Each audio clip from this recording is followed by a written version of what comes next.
So I'm a big fan of this show that I used to watch a lot, honestly, on TLC, and it was called Cheapskate, okay? And I came to realize that, more than often, people that are very cheap, like cheapskates, they never actually become rich whatsoever, and the odds are actually against them in a sense, okay? So in this video, I really want to break that down and explain why more than often, cheap people just don't become rich. And when you hear about people are so cheap, that's why they get wealthy. No, there's a difference between cheapskate and also a frugal person. A frugal person tries to spend less than they make and use that money for the progress of investing and just getting their financial life together for financial independence. However, the definition of a cheapskate is literally a miserly or stingy person, especially who tries to avoid paying his or her fair share. That's an insane definition, and that's actually something I don't want to be a part of personally. But in this video, I'm going to break everything down because there's something that happens when you start to learn and kind of just like love the idea of finding different ways to save money. If you're not careful, you will become a cheapskate, and that's actually not what you want to do, okay? And you want to be very careful because your quality of life and your surroundings, they're not going to be that great. But at a certain point, it's going to be too late to try to change yourself, and at that point, you're going to like exactly what you're doing, but not seeing it's not the most effective way to get things done. Now, as always, guys, do me a favor and smash the like button on top. Also subscribe and hit the bell so you get notified. Now, the very first thing I want to break down, guys, is this. Cheap people are often good at saving money, but terrible when it comes to investing money and also earning money. Now, here's the first part, okay, guys? Ramit Sethi, a bestseller author, this guy knows a lot about finance. He says, okay, you can only cut so far until you start bleeding. And what I mean by that, or what he means by that, is basically, you can only save so much money until you can no longer save anymore and you literally start bleeding. Tommy, what do you mean? There's no way you're going to start bleeding by saving money. Well, obviously, it's just a metaphor. But in this case, it's like, imagine, okay, you're trying to save money and you get to a point where you save money on the big ticket items. Like, I save money on my housing by switching apartments. I save $1,000. I stop eating out, so I'm saving money for my cooking at home. I save money by not going into debt and all this other stuff on big ticket items like cars and so on, right? You save big money on that and you want to save even more. What happens is you reach a certain point where you can't save anymore. So what do? You start to do crazy things, okay? Like those people on TLC. You start to look over trash to find deals, okay? You start to reuse, this is a real episode, okay? You start to reuse mouthwash. It's a real thing. You start to shower, save the water for your kids to come in and wash themselves just so you don't waste any water. You stop using toilet paper and instead use, for example, newspaper. You start doing a bunch of weird stuff that make absolutely no sense, where you're saving pennies and quarters, and in reality, they're not making you wealthy whatsoever, okay? That's what you really want to be careful, okay? Now, there's a certain level here, okay? Because I don't want to say, if you do things like that, like to that extreme, you got a problem, obviously. Like you're reusing mouthwash, you're not showering anymore, you're reusing shower water, you're doing all this weird stuff. That's just weird, okay? You're not opening the garage door to save money. It's just weird stuff, okay? But for the most part, if you want to shop for clothes at Goodwill because you want to buy used clothes, you want to buy used sneakers, you want to buy used phones, you want to save money by not going out and so on, you want to cook at home, you want to find different ways to save money, that's fine, okay? It's fine, okay? But when you start to get into these crazy little details about, hey, don't open the fridge because you're going to spend money on opening the fridge, so look at what's in the fridge. Look at the list before you open the fridge. It just gets out of hand.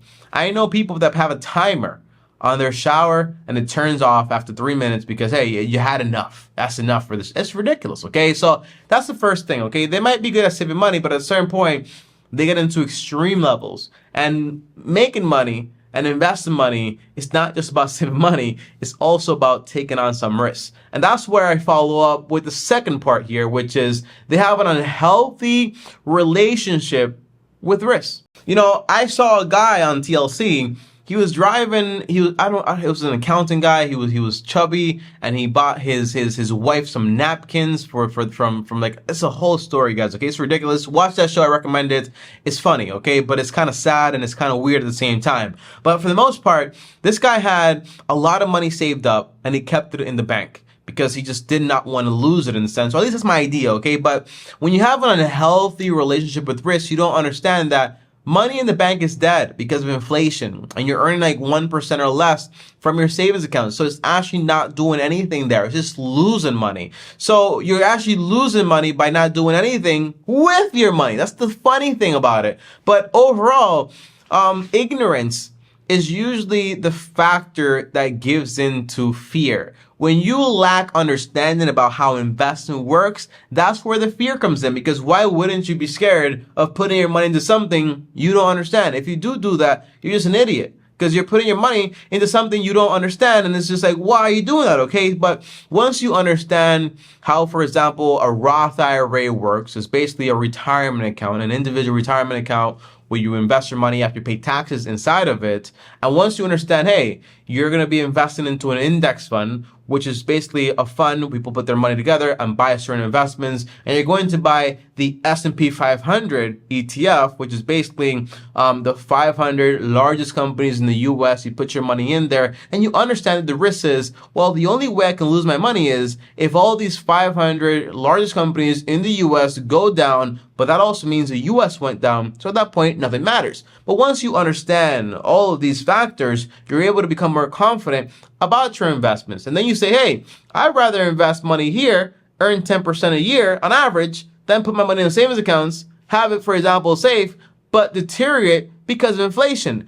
And even though I have my money there, the bank is using it to invest money, because they also understand that concept, okay? So that's also very important. You don't want to have an unhealthy relationship with risk where you start to ignore the facts. It's fine. I'm paranoid all the time. I am a very risk-averse person, but I'm also a conscious person, and I know how to basically read the facts to understand the risk, and then that makes me make decisions that I'm very confident in a sense, okay? But when you have an unhealthy relationship with risk, that's not good when it comes to building wealth. Now, the third part is pretty much common sense, but their quality of life basically sucks. Now, here's what I'll say, okay?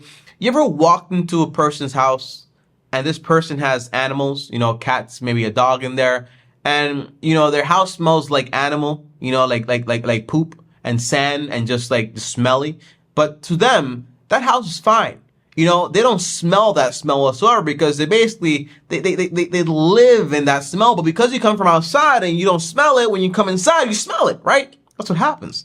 But it's the same thing with people when they reach these extremes. And that's why I say you want to be very careful not to reach these extremes, because once you are in there, you feel like those things are normal, but in reality, they're not normal. I saw a guy, for example, on TLC. Guy was going for a date with his wife or his girlfriend or whatever. And he says, I'm going to go with this date. I think it was his wife, actually. I'm going to go with this date with my wife. She complains about me all the time, and I'm going to take her out on a date. We're going to have like a little picnic, okay? I'm like, okay, that's pretty good. This is in progress, okay? The guy grabs his car, takes her on this drive, parks the car in a parking lot. I'm like, okay, is there a restaurant there? No restaurant. He opens up the top. He starts to get some foil paper, and he starts to literally cook eggs and bacon on the engine of the car, because the car got so hot. And then he grabs that and serves it up to his wife and says, this is our date. It's just ridiculous, okay? So like your quality of life becomes absurd. What's that word? Absurd. You know what I mean? It's ridiculous, right? Makes no sense. And you see a lot of those examples. So my point is, be very careful. So I'm not here to say, for example, all things are bad when it comes to you, because there are some good takeaways. For example, they're very good at living below their means. That's great.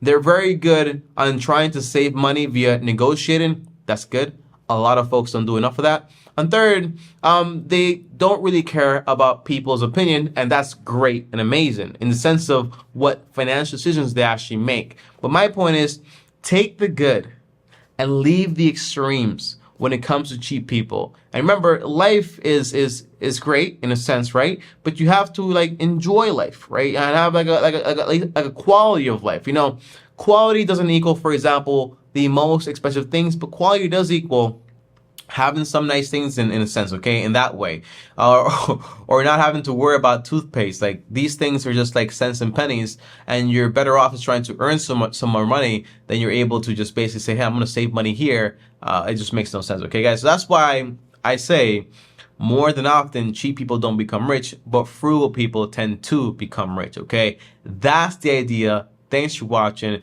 And I made this video because, you know, when you're first starting out to learn about money, you get really excited and you start to try to figure out different ways to save money. And I could have become one of these people because I reached a point where I was basically like cutting my own hair. I was like, I'm gonna cut my own hair to save money. I'm gonna you know, just did a lot of weird stuff overall. But overall, like you want to be careful because once you start to live that way, you will seek people that reaffirm those ways, and you will start to live that way normally in a sense, but it's not really a great quality of life whatsoever, all right? So be careful. Thanks for watching. Comment down below frugal so I know you made it all the way to the end of the video. Up here is another banger. By the way, let me know if you actually watched that show on TLC, Extreme Cheapskate. I want to know. And here is my Facebook and subscribe. And as always, long-term team officially out. What's your favorite episode, by the way? Let me know.